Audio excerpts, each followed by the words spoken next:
কথিত আয়নাঘর সবাই দেখছেন এখন পত্রপত্রিকা ইউটিউবের মধ্যে।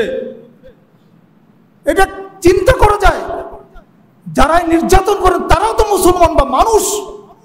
আরে মুসলমান না হন, একজন মানুষ যদি হয়, মানুষের ভিতরে যদি মনুষ্যত্ব থাকে, তাহলে কোনোদিন একটা মানুষকে 10 বছর ধরে আয়নাঘরের নাম করে অন্ধকার প্রকোষ্ঠে আটকে রাখতে পারে না। এটা মানুষত্বের মধ্যে পড়ে না কোনোদিন। বিশেষ করে ব্রিগেডিয়ার জেনারেল আজমির সাহেবের স্টেটমেন্ট আমরা দেখেছেন, সমাজের যারা শিক্ষিত, যারা ভিন্ন মতের, তাদেরকে দমন করার জন্য কি এই পথ অবলম্বন করতে হবে? একটা মানুষ অপরাধ করলে তার শাস্তি হতে পারে, তাকে জেলখানা দেওয়া হইতে পারে, তার মামলা হইতে পারে, তার বিচার আছে। কিন্তু বিনা বিচারে একজন মানুষকে যদি বাংলাদেশের মতো স্বাধীন রাষ্ট্রে, মুসলমানদের দেশে যদি মুসলমানরা নির্যাতন করে, ঠিক ওই সমস্ত নেতা, যত আয়না ঘর আছে বাংলাদেশে, যত টর্চার সেল আছে বাংলাদেশে, সব কি ভেঙে গুড়িয়ে দেওয়া হোক বাংলা জমিন থেকে। এদেশের মানুষ অপরাধ করলে তার নিয়মতান্ত্রিক বিচার হবে, আদালতে তার বিচার হবে। তার জন্য কারাগার তৈরি করা আছে বাংলাদেশে, অজ্ঞাত স্থানে কোনো মানুষকে থাকতে হবে। আহলে হাদিস আন্দোলন বাংলাদেশ, আসুন পবিত্র কুরআন ও সহিহ হাদিসের আলোকে জীবন গড়ি। আজকে বাংলাদেশে, মুসলিম দেশে যদি মুসলমানদের নির্যাতনের চিত্রটা এরকম হয়, এটা কিভাবে মেনে নেওয়া যায়? সরকার মানে হচ্ছে আমাদের কাছে একটা আতঙ্কের ব্যাপার। জনগণের কাছে সরকার তো হবে জনগণের বন্ধু, জনগণের জন্য তো সরকার। এখন যারাই ক্ষমতায় যাচ্ছেন তারাই এটাকে মনে করে নিয়েছে এটা আমাদের পৈতৃক সম্পত্তি, এখানে জনগণের কোনো অধিকার নেই, এখানে ভিন্ন মতকে দমন পীড়ন কিভাবে করা যায়। আপনি চিন্তা করতে পারেন, বাংলাদেশের মতো জায়গায় এবং নিরাপত্তা হেফাজতে যদি মানুষ গুম হয়ে থাকে বছরের পর বছর, কথিত আয়নাঘর সবাই দেখছেন এখন পত্রপত্রিকা ইউটিউবের মধ্যে। এটা চিন্তা করা যায়, যারাই নির্যাতন করেন তারাও তো মুসলমান বা মানুষ। আরে মুসলমান না হন, একজন মানুষ যদি হয়, মানুষের ভিতরে যদি মনুষ্যত্ব থাকে, তাহলে কোনোদিন একটা মানুষকে 10 বছর ধরে আয়নাঘরের নাম করে অন্ধকার প্রকোষ্ঠে আটকে রাখতে পারে না। এটা মানুষত্বের মধ্যে পড়ে না কোনোদিন। যেখানে বছরের বছর আলো দেখা যায় না, সূর্যের আলো নেই, দিন কি রাত এটা বোঝার কোনো উপায় নেই। মোমবাতি দিয়ে সেখানে খাবার দেওয়া হতো। সূর্যের আলো কোনোদিন দেখে নেই যারা গিয়েছে, যাদের বিবরণ পত্র পত্রিকা নেটে আসছে। বিশেষ করে ব্রিগেডিয়ার জেনারেল আজমির সাহেবের স্টেটমেন্ট আমরা দেখেছেন, সমাজের যারা শিক্ষিত, যারা ভিন্ন মতের, তাদেরকে দমন করার জন্য কি এই পথ অবলম্বন করতে হবে? একটা মানুষ অপরাধ করলে তার শাস্তি হতে পারে, তাকে জেলখানা দেওয়া হইতে পারে, তার মামলা হইতে পারে, তার বিচার আছে।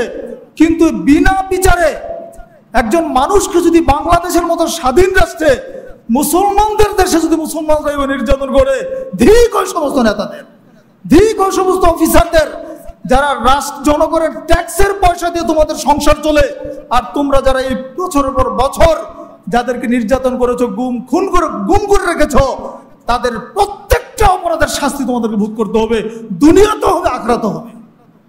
দায়িত্বশীল অফিসার যারা আছো, তোমাদের বাঁচার কোনো উপায় নেই, আল্লাহর কাঠ করে তোমাদের বিচার হবেই। প্রত্যেকটা জুলুমের হিসাব আখিরাতে হবে। হাশরের ময়দানে জুলুমকারী তার সমস্ত জুলুম নিয়ে উপস্থিত হবে, আর মাজলুম তার সমস্ত জুলুম নিয়ে হাজির হয়ে যাবে।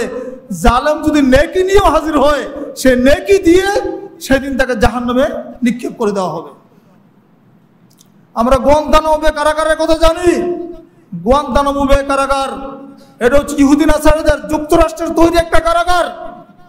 কিউবাতে তৈরি করা হয়েছে 2002 সালে। গুয়ান্তানামোতে যেই ধরনের নির্যাতন হয় সারা পৃথিবীর মানুষ জানে। সারা পৃথিবীর বড় বড় নেতা যারা, আমেরিকার বিরোধী যারা, যুক্তরাষ্ট্রের মতের বিরোধিতা যারা করে, তাদেরকে ধরে নিয়ে গুয়ান্তানামো বের মধ্যে ঢুকায়। সেখানে মানবিক নির্যাতন, পাশবিক নির্যাতন পর্যন্ত সেখানে চলে। উলঙ্গ করে হাত পা বেঁধে, হাপা উপরে টাঙ্গিয়ে নির্মম নির্যাতন গুয়ান্তানামো বে কারাগারে করা হয়েছে ইতিপূর্বে, যার খবর পত্র পত্রিকা এসেছে অনেক আগেই। আজকের আয়নাঘর তো সে গুয়ান্তানামো বের কথা স্মরণ করে দিচ্ছে, আজকের টর্চার সেলগুলো তো এগুলো স্মরণ করে দিচ্ছে আমাদেরকে। আমরা বলতে চাই, যারা যখনই ক্ষমতা আসেন ইতিহাস থেকে শিক্ষা গ্রহণ করেন। আগামীতে যারা ক্ষমতা আসবেন ইতিহাস থেকে শিক্ষা গ্রহণ করেন। আগামী দিনেও যারা নেতৃত্বে আসবেন তারাও যদি জুলুমের পথ বেছে নেন, তারাও যদি আবার এই জুলুমের হাতকে শক্তিশালী করে আবার জুলুমের পথে এগিয়ে যান, তাদের জন্য আবার এরকম পরিণতি ডেকে আনবে ইনশাআল্লাহ। জুলুম করলে কেউ টিকতে পারবে না। সহনশীল হওয়ার জন্য আমরা সবাইকে আহ্বান জানাচ্ছি। আর যে সমস্ত অন্যায়গুলো এখন বের হয়ে আসছে সমাজে, এইগুলো জনগণ কোনোদিন জানতো না। এমনকি 10 বছর ওই আয়নাগরে থাকার ফলে তার স্ত্রী আর কতদিন অপেক্ষা করবে বলেন? অন্যত্র বিবাহ হয়ে গেছে তার, এখন বের হয়ে আসে দেখেন 2টা মেয়ে, স্ত্রী অন্যত্র বিয়ে করে বিদেশে চলে গেছে। তার জীবন ফিরিয়ে দেওয়া সম্ভব, তার সন্তানদের, তার মাকে আবার ফিরিয়ে দেওয়া সম্ভব। এই অপরাধের সাথে যারা সম্পৃক্ত, জড়িত, যাদের কারণে এগুলো ঘটেছে, তাদের দুনিয়ার শাস্তি তো সামান্য ভাই, কিন্তু আখিরাতের পরিণতিটা কি হবে এটা একটু ভাবা দরকার। কাজে আমরা বলি, যত আয়না ঘর আছে বাংলাদেশে, যত টর্চার সেল আছে বাংলাদেশে, সবই ভেঙে গুড়িয়ে দেওয়া হোক বাংলার জমিন থেকে।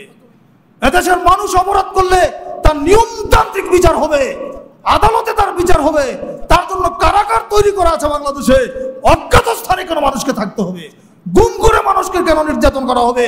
গুম, খুন, হত্যা এগুলো বন্ধ হোক।